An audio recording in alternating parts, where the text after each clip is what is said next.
இது மகிமை நேரம். கர்த்தராகிய இயேசு கிறிஸ்துவின் நாமத்தினாலே மகிமை நேர நிகழ்ச்சியின் மூலமாக மறுபடியும் உங்கள் யாவரையும் சந்திப்பதில் நான் மகிழ்ச்சி அடைகிறேன். கர்த்தர் தந்து வருகிற இந்த வாய்ப்புக்காக அவருக்கு நன்றிகளை செலுத்துகிறேன், மேன்மையை செலுத்துகிறேன். இந்த நாட்களிலும் இயேசு கிறிஸ்துவானவர் நம்முடைய வாழ்க்கையிலே நம்முடைய ஒவ்வொரு சூழ்நிலையிலும் நம்மோடு இருந்து வாழ வைத்து வருகிறார். அவர் பல்வேறு சூழ்நிலைகளிலே நம்மோடு காணப்பட்டார். இன்றைக்கும் இயேசு எப்படிப்பட்டவராக இருந்தார் என்பதை சிந்திப்பதற்கு நாம் ஆதாரமாக எடுத்துக்கொண்ட வேத வசனம் 2 கொரிந்தியர் 13:11.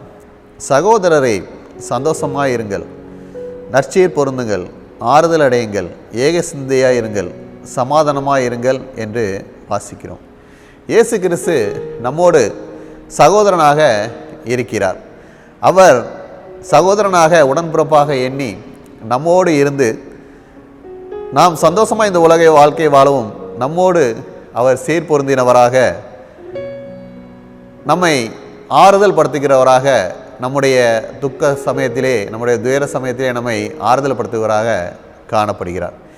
மேலும் நம்மோடு ஏக சிந்தியாக இருந்து நாம் உயர்த்தப்படும்படி நமக்காக உதவி செய்யக்கூடிய சகோதரனாக இருக்கிறார் என்பதை பார்க்கிறோம். பொதுவாக ஒரு பழமொழி உண்டு, தம்பியுடையான் படைக்கு அஞ்சான் என்று பழமொழி உண்டு. சகோதர சிநேகம் அப்படியாக காணப்படும். ஒருவருக்கொருவர் விட்டு கொடுக்காமல், ஒருவரை ஒருவர் விட்டு கொடுக்காமல், ஒருவர் பாதுகாத்து வருவார்கள். ஒரு சகோதரன் தன் தகப்பனுக்கு அடுத்தவன், ஒரு சகோதரி தன் தாய்க்கு அடுத்தவள். ஒரு தகப்பன் கைவிட்ட புத்திரன் உண்டோ என்று வேதாகமத்திலே பார்க்கிறோம். அப்படியாக தகப்பன் தன் பிள்ளையை கைவிடுவதில்லை. அதுபோல சகோதரன் காணப்பட வேண்டும். பல்வேறு சூழ்நிலைகளிலே உலகத்திலே காணப்படுகிற சகோதரர்கள் இப்படியாக காணப்படுகிறார்கள் என்றால் இல்லை என்றுதான் சொல்ல வேண்டும். ஆனாலும் இயேசு கிறிஸ்து நம்மோடு நல்ல சகோதரனாக இருந்து நம்மோடு இருந்ததால் தான் நாம் நம்முடைய வாழ்க்கையை ஜெயமாக வாழ்ந்து கொண்டிருக்கிறோம். 3 காரியங்களிலே இயேசு எப்படி நம்மோடு சகோதரராக இருந்தார் என்பதை பற்றி வேதாகமத்திலிருந்து சிந்திப்போம். முதலாவதாக, இயேசு சகோதரனாக நம்மோடு இருந்து எந்த சூழ்நிலையிலும் நம்மை நேசிக்கிறார். உன்னத பாட்டு 8:1 கூறப்பட்டது போல இயேசு தாமே நமக்கு சகோதரனாக இருந்து நம்மை எப்பொழுதும் நேசித்து நம்மை முத்தம் செய்கிறவராக இருக்கிறார். இயேசு கிறிஸ்துவானவர் எல்லா சூழ்நிலையிலும் நம்மை நேசிக்கிறார். நாம் உயர்ந்திருக்கும் போதும் நமக்கு அவர் நல்ல சகோதரனாக இருக்கிறார். நாம் தாழ்ந்திருக்கும் போதும் நமக்கு அவர் நல்ல சகோதரனாக இருக்கிறார்.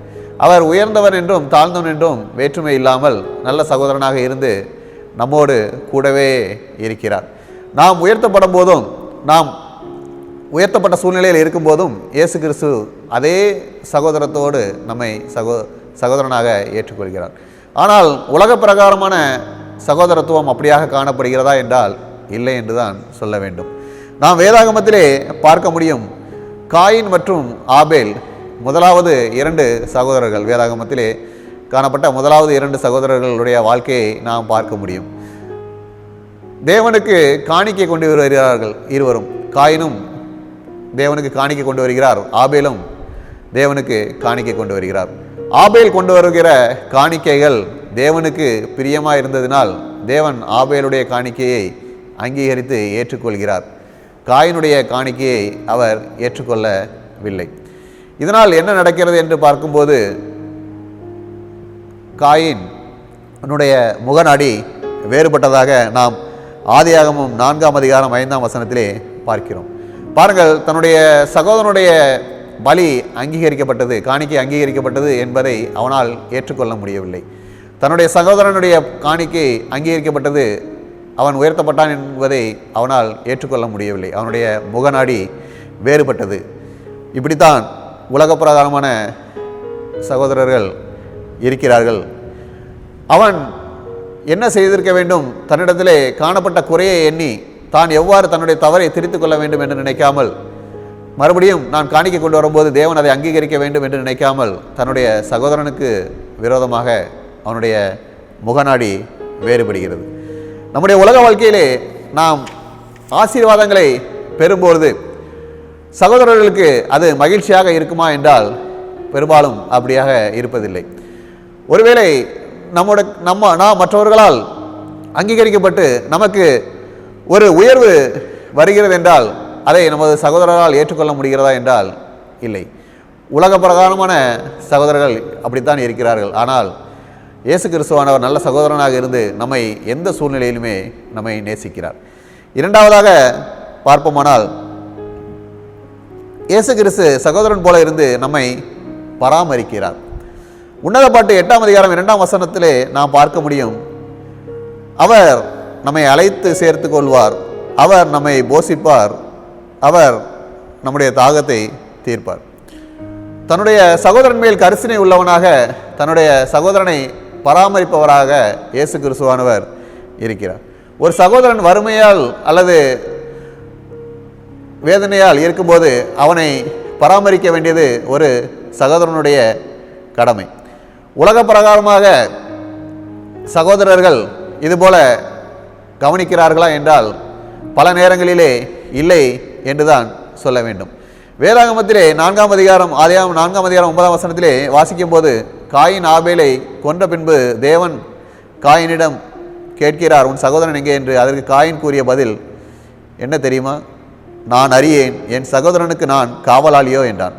உலகத்தின் சகோதரத்துவம் இப்படியாகத்தான் இருக்கிறது. தன் சகோதரனை விசாரிப்பவராக அல்ல, அவர்கள் மேல் கரிசனை இல்லாதவர்களாக காணப்படுகிறார்கள். தன்னுடைய சகோதரன் வறுமையினால் அல்லது ஏதோ ஒரு ஆபத்திலே இருக்கும்போது அவனுக்காக அவனை பாதுகாக்க வேண்டும் என்று, அவனை பராமரிக்க வேண்டும் என்று நினைப்பது இல்லை. எங்கே நாம் அவனோடு பேசினால் அவன் நம்மிடத்தில் உதவி கேட்பானோ என்று அவனை விட்டு பிரிந்து சென்று விடுகிறார்கள். மேலும் எந்த சூழ்நிலையிலும் அவனுடைய குறைவை அவனுக்கு சுட்டிக்காட்டி அவனுடைய வலியும் வேதனையும் அதிகரிக்கும்படியாகத்தான் இருக்கிறார்கள். அவனை பராமரிக்க வேண்டும் என்று நினைப்பது இல்லை. அவனுடைய குறைவிலே அவனை ஆற்றி தேற்றி அவனுடைய குடும்பத்தை பராமரிக்க வேண்டும் என்று நினைப்பதில்லை.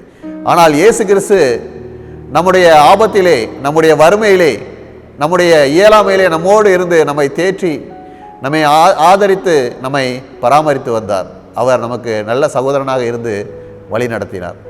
மேலும் மூன்றாவதாக நாம் பார்க்கும்போது, இயேசு கிறிஸ்து சகோதரன் போல இருந்து நம்மை பாதுகாக்கிறார்.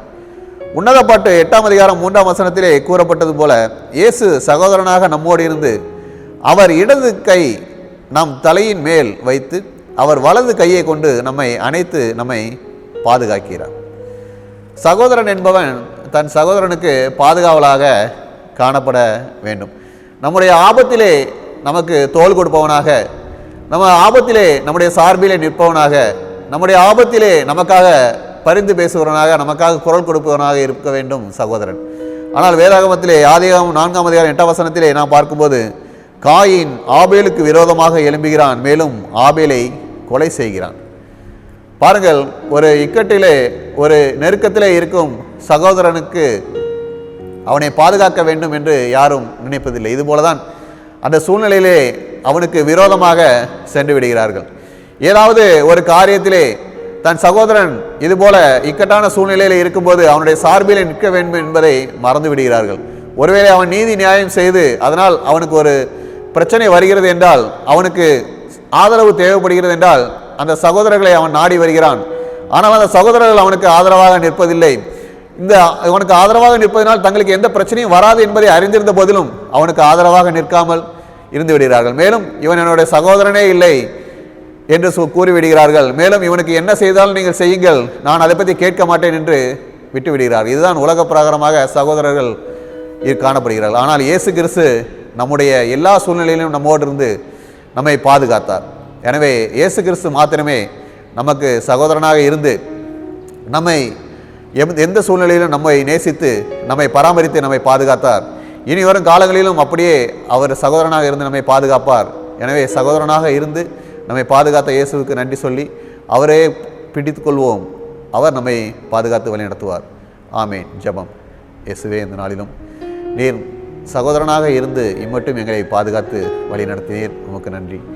இனியும் எங்களோடு நீர் சகோதரனாக இருந்து வழி நடத்த வேண்டுமாய் இயேசு கிறிஸ்துவின் மூலம் ஜெபிக்கிறோம் நல்ல பிதாவே. ஆமேன்.